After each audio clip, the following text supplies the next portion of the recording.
มา2 ตัวนึงแต่ว่ายิงตัวนึงแล้วตัวนึงมันเล่นนี่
3 ตัวเราไปเก็บกัน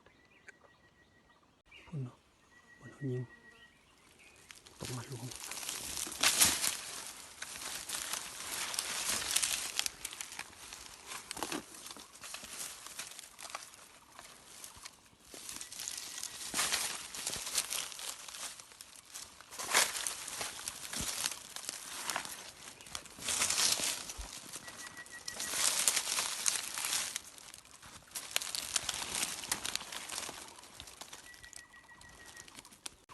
บ่เห็นตัวนึง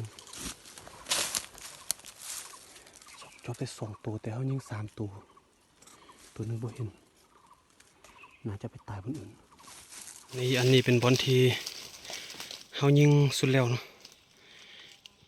สุดแล้วเขายิงไปได้แล้วอันนี้นะมาเบิ้งมื้อนี้มันกระมึดยังมีห้อยกินหลายอยู่เบิ้งว้าเป็นก้อนจ้ะนี่ก้อนใหญ่แล้วนี่เนาะยังเหลือแต่ซ้ำนี่มันเขาจะเอามาใส่กันเนาะเอามันนี่มาใส่อีกแล้วเขาจะไปเฝ้าบนเก่าเขาเฝ้าเมื่อกี้อยู่รู้มั้ย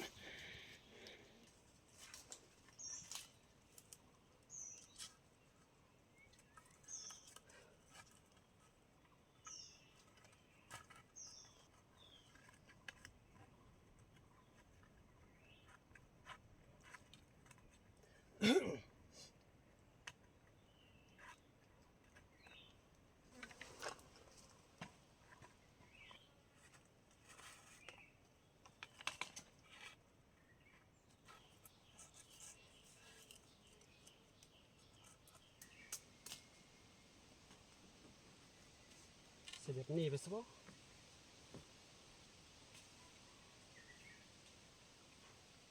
มีหูหน่อยอยู่นี่เขาจะใส่ปั้นเลยโอเคเรียบร้อย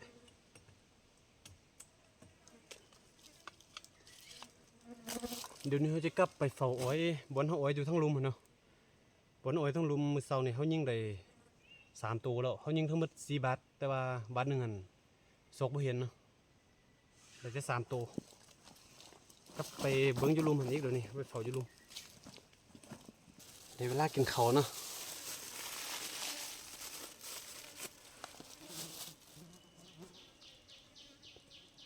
เดี๋ยวนี้ก็หากลางเว้นประมาณ10 โมง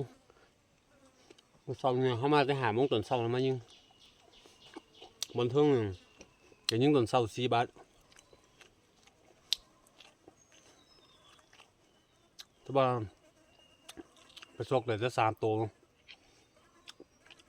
ตัวหนึ่งมันไปตายเดียหรือว่ามันหนีไปตายไกลอะบุ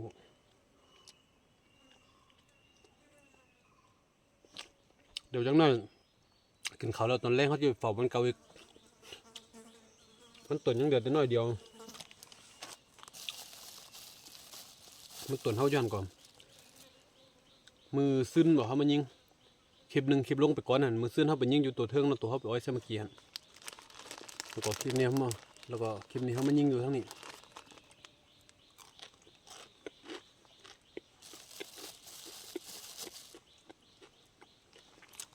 แซ่บ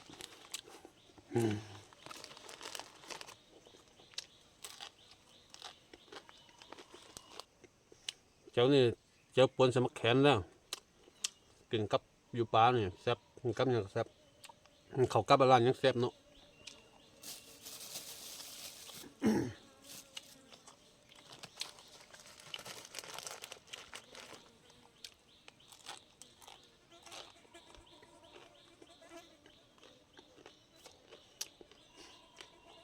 มันนี่ก็ลุยเดียวไปแล้ว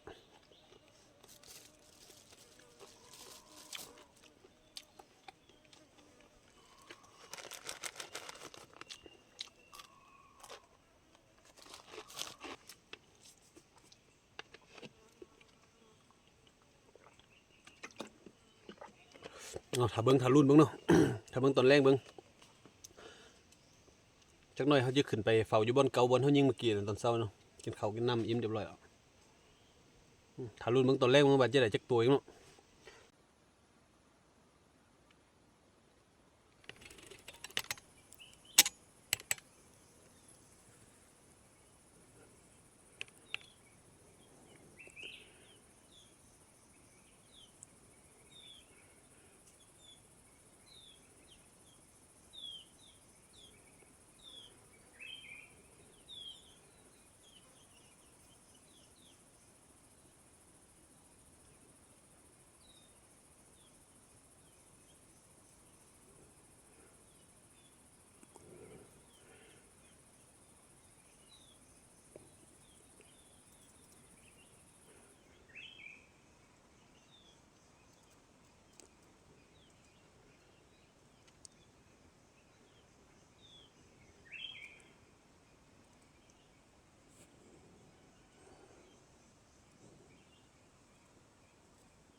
เลือดเต็มมันตุนเขาเลยบัดนี้ตัวแรกของตอนแรกหน่อย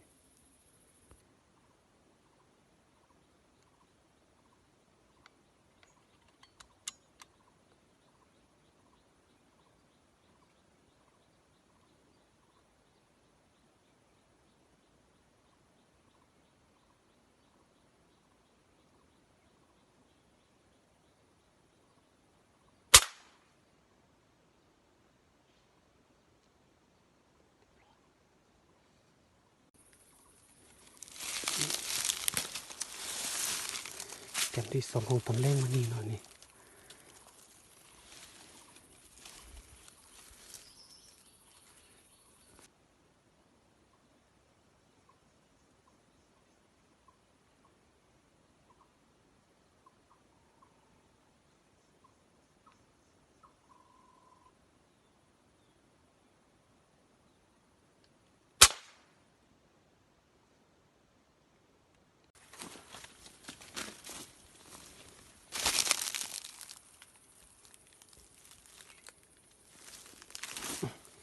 ยิงอยู่ทึ่งพี่น้องอาจจะตกไปแถวลมนี่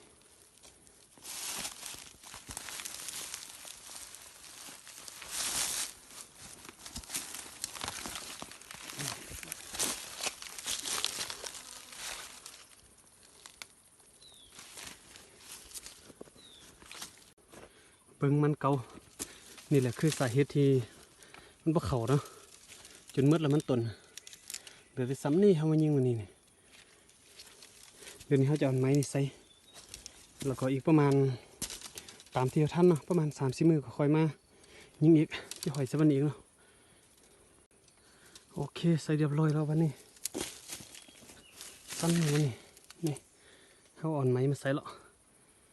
ไปเบิ่งผลงานของเขาวันนี้จักเต็มแท้เนาะประมาณ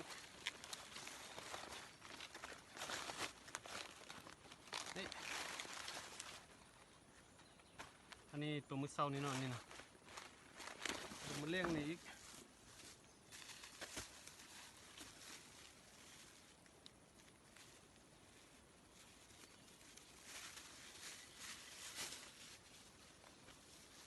โอเค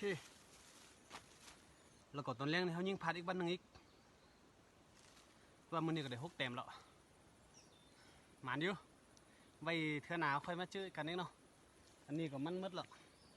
เดี๋ยวนี้หามาใส่มาอีกประมาณ2-3 มื้อต้องได้มาเฝ้าอีกแล้ว